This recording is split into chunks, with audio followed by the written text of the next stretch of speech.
Today is about fried fish. So fried fish is a very simple recipe. Nothing extraordinary about it.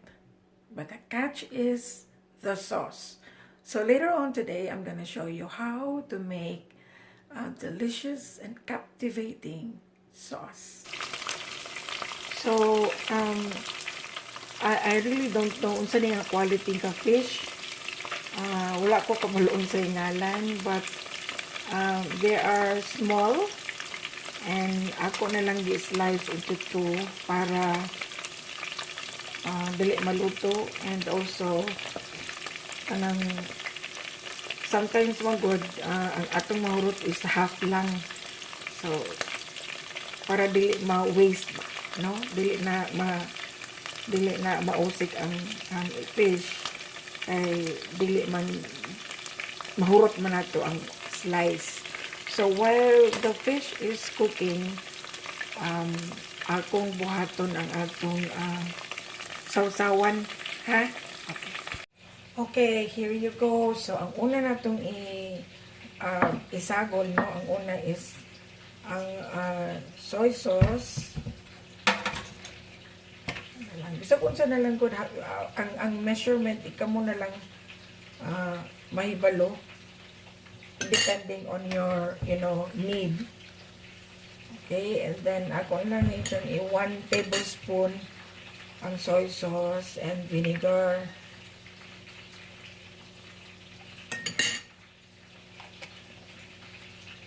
And then sugar.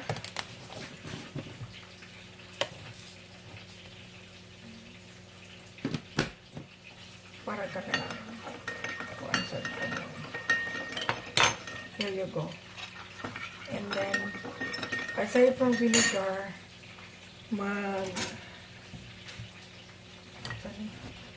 mag-add ko og lemon.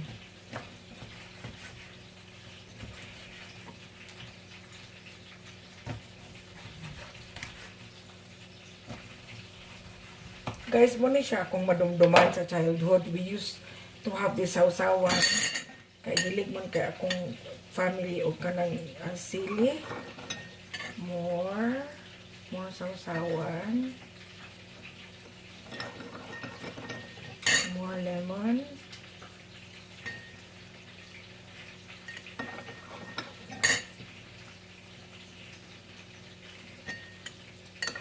And ang uban sa lemon, dili lang ako siya i-squeeze. And then, butangan din ako o kanang halang nga sili. Yeah. And then, sesame oil. Gamay lang. And then, sesame seeds.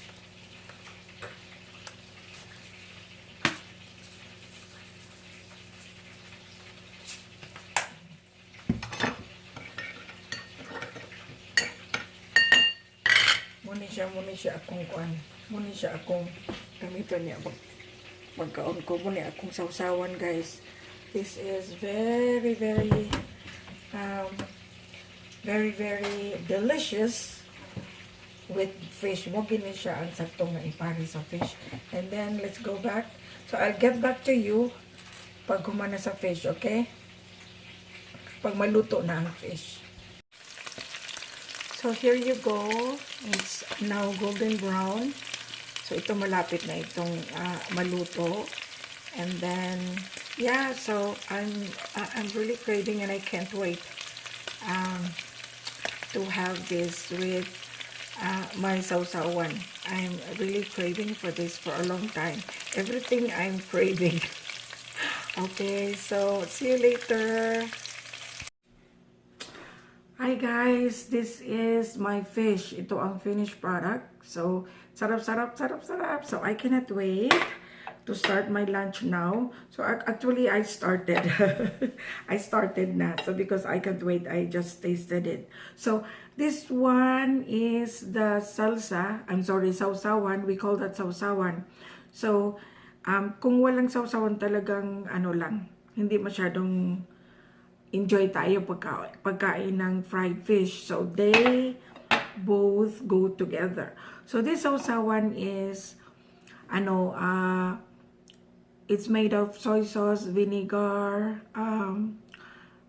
brown sugar, and lemon, sesame oil, and sesame seeds. Put them together, talagang masarap. Especially the hot pepper, guys. So, this is really a good meal. So, let's start. So, ito ang gusto ko talaga magkamay. Kasi when you eat with kamay, you can feel the goodness of the food, no? Kasi you can touch it.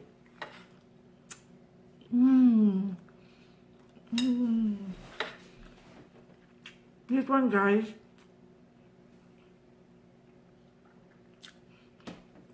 itong sili, itong hot pepper, the mixture of hot pepper with the sesame oil or the sesame seeds and the lemon, my God, perfect talaga. So you try this, kasi ako talaga, mahilig talaga ako sa anghang. You know, hot yung pepper. Talagang mahilig ako kung hindi ako kakain pag my meal is not complete without this sausawan. Even lahat ng kasing pagkain, like vegetables, meat, I always have sausawan. So, sarap-sarap, sarap-sarap. Sarap-sarap talaga magkamay.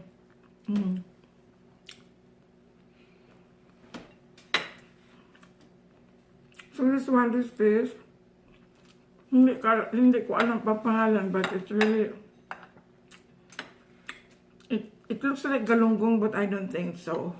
Kasi, mas malaki pa ito sa galunggong, I don't know ang pangalan, but it's really super sarap, guys.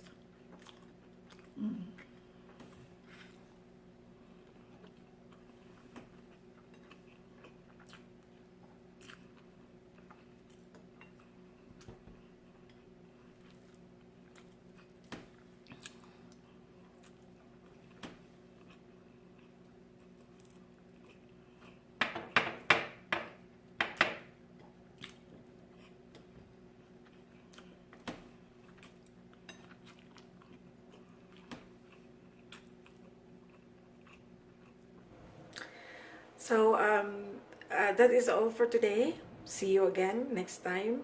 So remember that life is a blessing. Let's be grateful.